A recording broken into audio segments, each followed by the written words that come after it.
Good morning to all students and welcome to all of you in online class.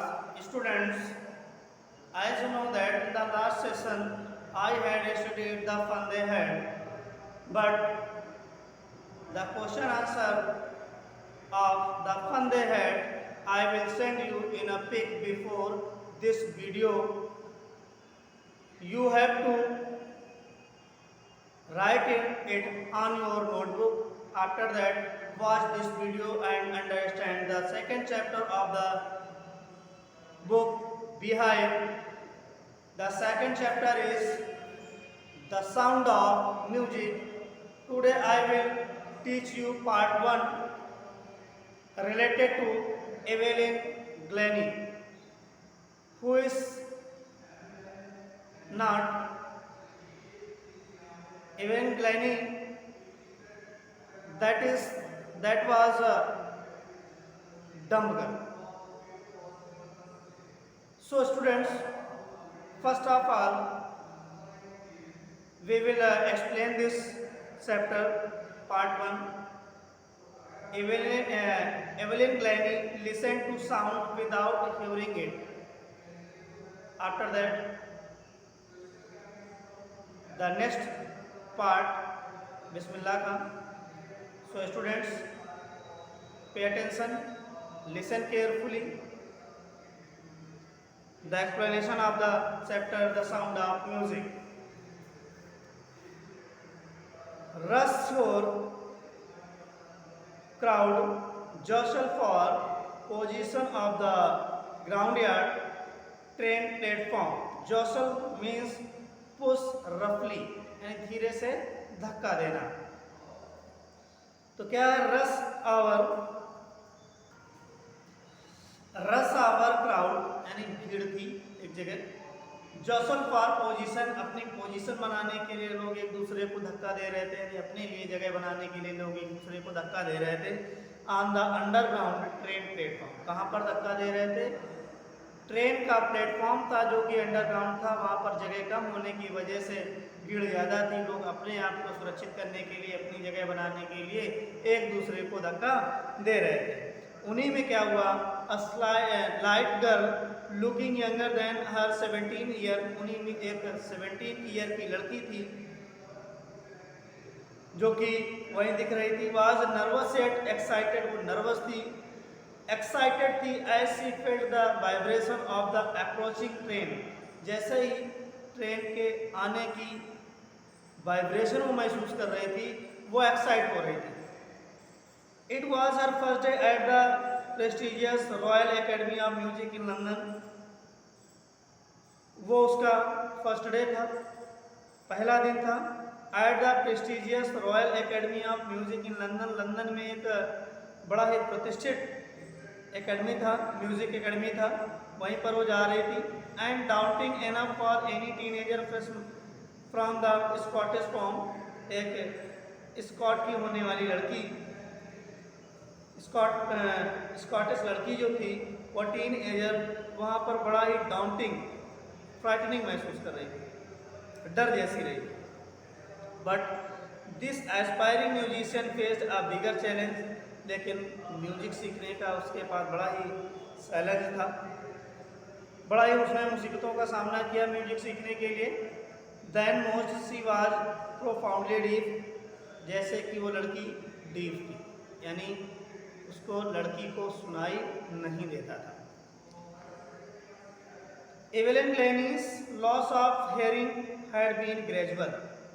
Evelyn Glennie on birth वो hearing problem नहीं थी, लेकिन उनकी problem जो hearing problem है, वो हेयरिंग कैपेसिटी है, वो धीरे धीरे से चली गई, यानी धीरे धीरे उनको सुनाई नहीं देने लगा.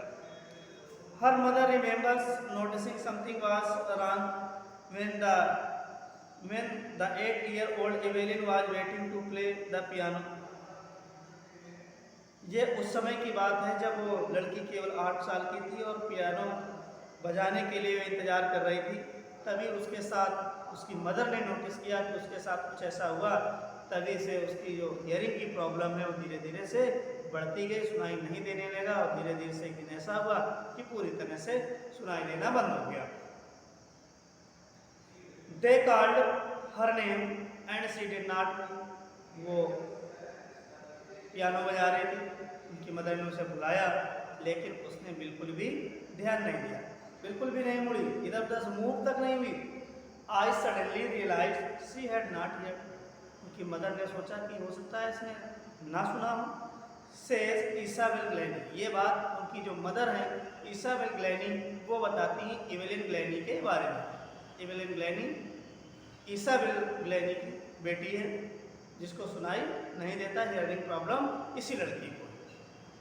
For quite a while Evelyn manage to conceal her growing deafness. उसी बीच में क्या हुआ, धीरे धीरे से एवेलिन ने मैनेज किया अपनी हियरिंग प्रॉब्लम को छुपाया। यानी अगर टाइम के रहते हुए एवेलिन अपने पेरेंट्स को बता देती कि हमें सुनाई नहीं देता या सुनने में कोई प्रॉब्लम है, तो उसका कोई ना कोई सोल्यूशन होता, लेकिन एवेलिन ने अपनी इस बातों को अपने पेरेंट्स से छुपा लिया, बहुत दिन छुपा के रखा। फ्रॉम फ्रेंड एंड टीचर, अपने फ्रेंड से छुपा के रखा, अपने टीचर से छुपा के रखा। But by the time she was 11, जब वो 11 में पहुंची, her marks had been deteriorated and her headmistress asked her parent to take her to.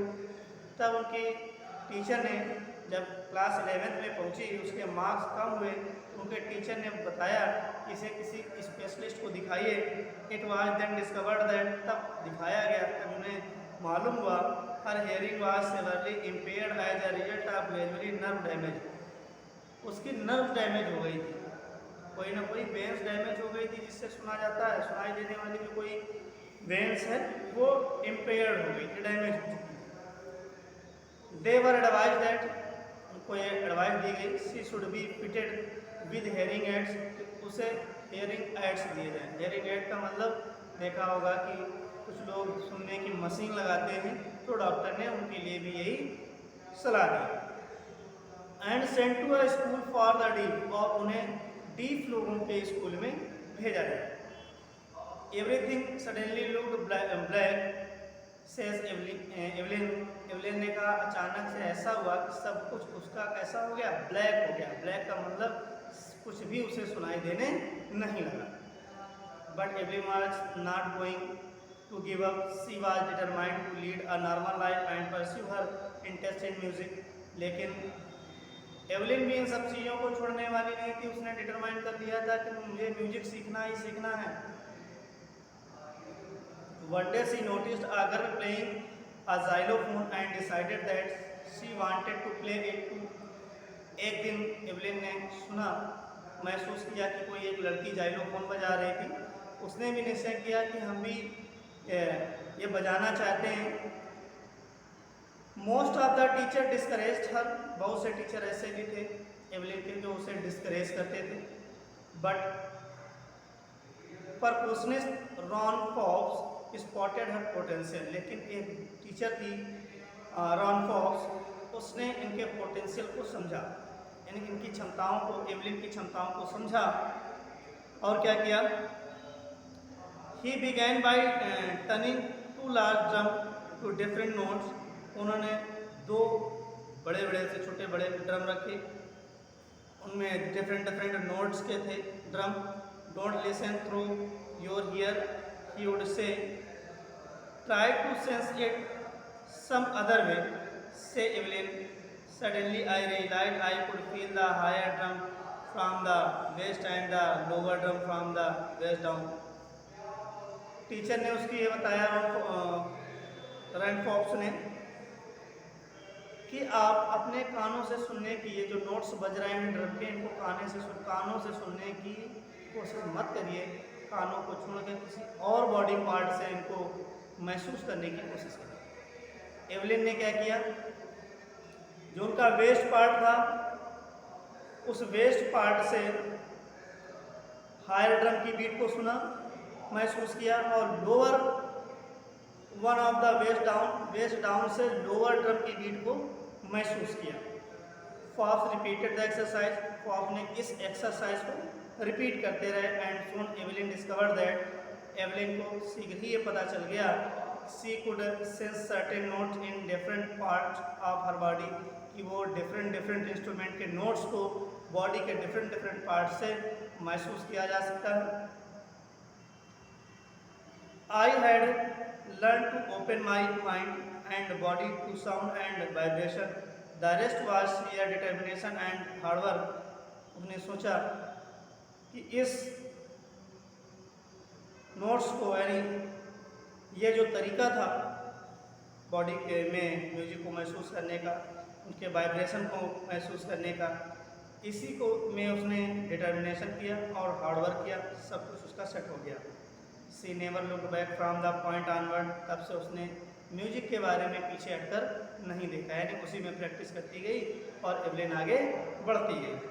C toured the United Kingdom with a youth orchestra and by the time she was 16, जब वो 16 years की थी वो United kingdom के tour पर भी गई। She had decided to make music her life, उसने म्यूजिक को अपने लाइफ में लाइफ बना रखी थी। She audition for the Royal Academy of Music, उसने रॉयल एकेडमी में भी ऑडिशन दिया। Scored one of the highest mark in the history of the academy, academy की हिस्ट्री में सबसे हाईएस्ट मार्क्स लाई। She gradually move from the orchestra work to solo performance, orchestra work से solo performance की ओर मुड़ी। At the end of a 3-year course she had captured most of the top award, और 3 years के last में इनका जो course था 3 years का, उसके बाद में इन्हें उनके परफॉर्मेंस के वजह से इनको टॉप अवार्ड मिला, most of the top award इनको मिला। And for all this, Evelyn could not accept any hint of heroic achievement. Evelyn ने कोई हेरोइक अचीवमेंट प्राप्त नहीं की। इफ़ यू वर्क हार्ड, अगर आप भी मेहनत करते हैं, आप भी हार्ड वर्क करते हैं, and know where you are going, और ये जानते हैं कि आप कहाँ पर हैं, यू शैल गेट देयर, तो आप भी वहीं पर हो सकते हैं। And she got right to the top, और जिस तरह से वो सही तरीके से टॉप पर पहुँच गई। The world most shot after multi-percussionist with a mastery of some 1000 instruments and hectic international schedule, जो इंटरनेशनल शेड्यूल था, हेक्टिक इंटरनेशनल शेड्यूल, उसके इंस्ट्रूमेंट को 1000 बार उसने सुना और वो इस काम पर परफेक्ट हो गए। तो स्टूडेंट्स, पैराग्राफ नंबर 5 तक हम लोगों ने पढ़ लिया है। अब हम आगे न्यू क्लास में इस चैप्टर को फिर से फ्रॉम पैराग्राफ 6 से हम लोग फिर पढ़ेंगे। Thank you, have a nice day. इस बात को विशेष ध्यान रखें, जो फर्स्ट चैप्टर था द फंदे हेड, उसके क्वेश्चन आंसर और एक्सरसाइज आज ही सेंड कर दी जाएगी, उसके बाद वीडियो सेंड किया जाएगा। पहले आपको वर्क करना है, उसके बाद इस वीडियो को देखना है। देखने के बाद इस वीडियो के चैनल को सब्सक्राइब जरूर कर दें। बच्चे सुनते हैं लेकिन करते नहीं हैं, इस बात का विशेष ध्यान रखें। Thank you.